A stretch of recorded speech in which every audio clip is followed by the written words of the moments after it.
ஒவ்வொரு நாளும் நாம ஒவ்வொரு விதமான தகவல்களை, ஒவ்வொரு வித்தியாசமான நடைமுறைகளை, வித்தியாசமான புதிய அம்சங்களை, புதிய சட்ட விதிமுறைகளை நாங்க அமுல்படுத்தி கொண்டு வாரோம் நாட்டில். அதை நாம கடைபிடித்து கொண்டு வாரோம். அண்மையில் பலதரப்பட்ட திட்டங்கள் ஏற்கனவே சட்டங்களாக ஆக்கப்பட்டவை, ஆனால் அது நடைமுறையில் இல்லாதவை பல அமுலாகி கொண்டிருக்கு.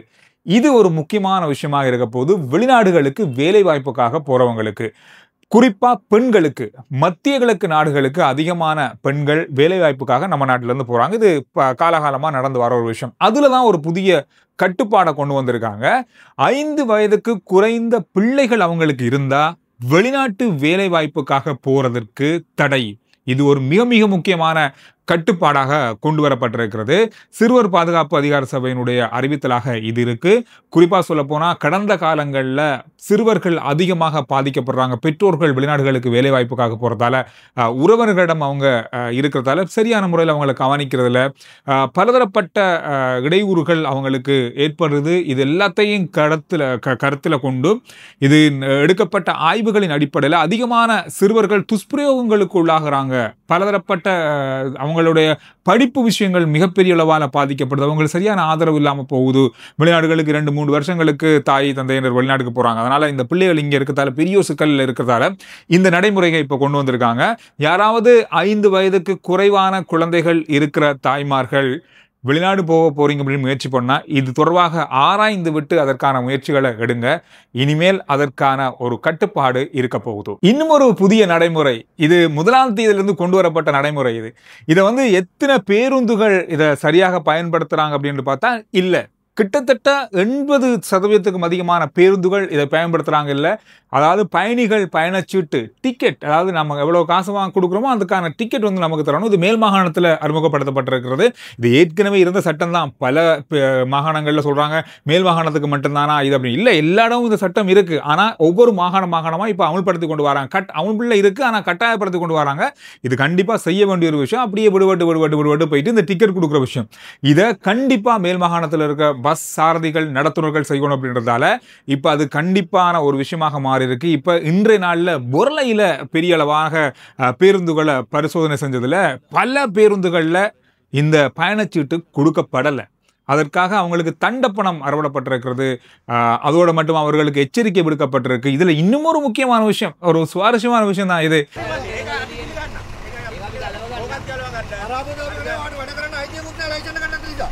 ලයිසන් එකක් නෑනේ. වා පුහුණුවට ආවිලා නෙමෙයි ලයිසන් එකක් ගත්තේ. වා හොරාටනේ ගත්ත ලයිසන් එක.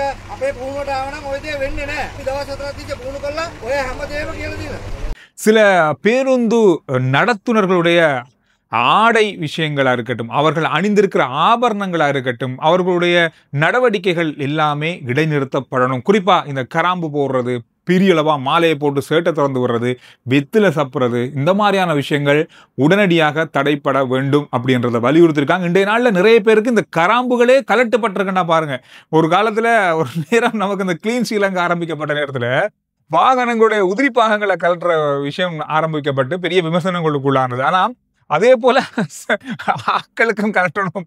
இந்த மாதிரியான முக்கியமான தேவையில்லாத ஆபரணங்கள் எல்லாமே போடப்பட்டிருக்க விஷயங்களை பார்க்கும்போது ஆச்சரியமாகவும் சிரிப்பாகவும் இருந்தது.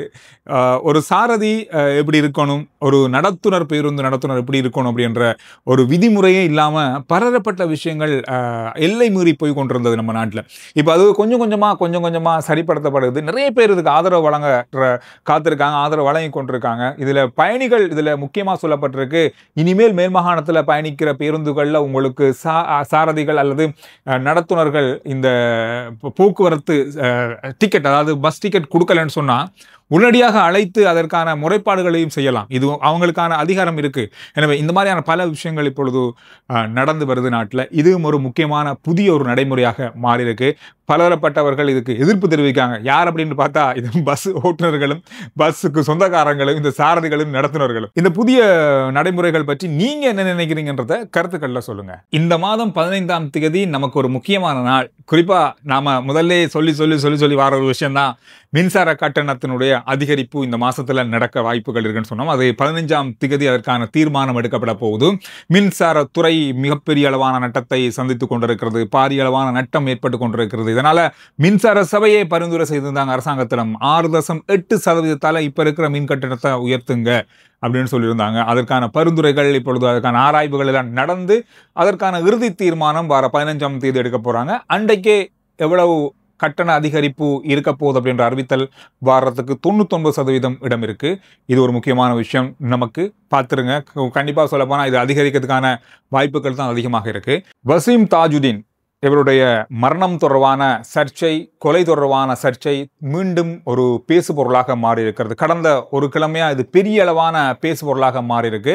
இன்றும் இது பேசப்படுது. தொடர்ச்சியாக தொடர்பான விசாரணைகள் வேறு பக்கமாக இப்பொழுது மாறி இருக்கிறது. இப்ப சரியான பாதையை நோக்கி பயணிப்பது போன்ற பல விஷயங்களை, பல ஆதாரங்களுடான பல விஷயங்களை பார்க்கக்கூடியதாக இருக்கு.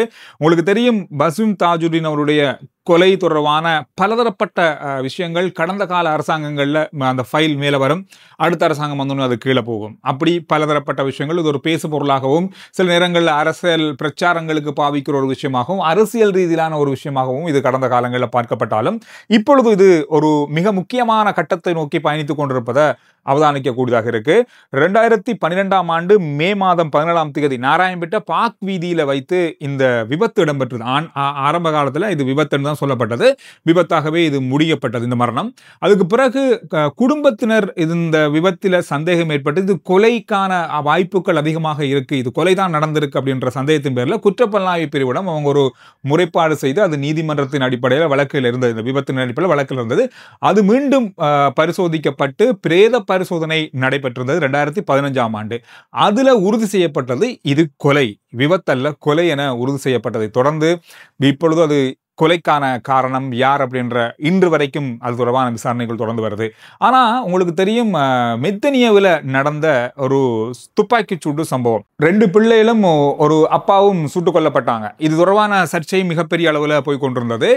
இந்த சுடப்பட்ட கச்சான்னு சொல்லி அழைக்கப்பட்ட அந்த நபர் தாஜுதீன் சென்ற அந்த காருக்கு பின்னால போன வாகனத்துல இருந்த ஒருவர் அப்படின்ற மாதிரி இப்பொழுது சொல்லப்பட்டிருக்கு. அவருடைய மனைவி கொடுத்த தகவல்களின் அடிப்படையில் இந்த தகவல்கள் இப்பொழுது வெளியாகி இருக்கு. அது மட்டுமில்லாம இந்த கச்சா அப்படின்றவருடைய உறவினர்கள் நண்பர்களிடம் வாக்குமூலம் அல்லது விசாரணை நடத்துவதற்கு குற்றப்புலனாய்வு பிரிவினர் இப்பொழுது தயாராகி வராங்க. எனவே இது ஒரு கட்டத்தை நோக்கி நகர்ந்து கொண்டிருக்கிறது. இவர் எப்படி பின்னால் வந்தாரு, இதுக்கு பிறகு அவர் இப்போ கொலை செய்யப்பட்டிருக்காரு. குறிப்பா சொல்லுவாங்க அந்த கச்சா அப்படின்னு சொல்றவர் 2 பிள்ளைகளோட அவர் கொலை செய்யப்பட்டிருந்தாரு.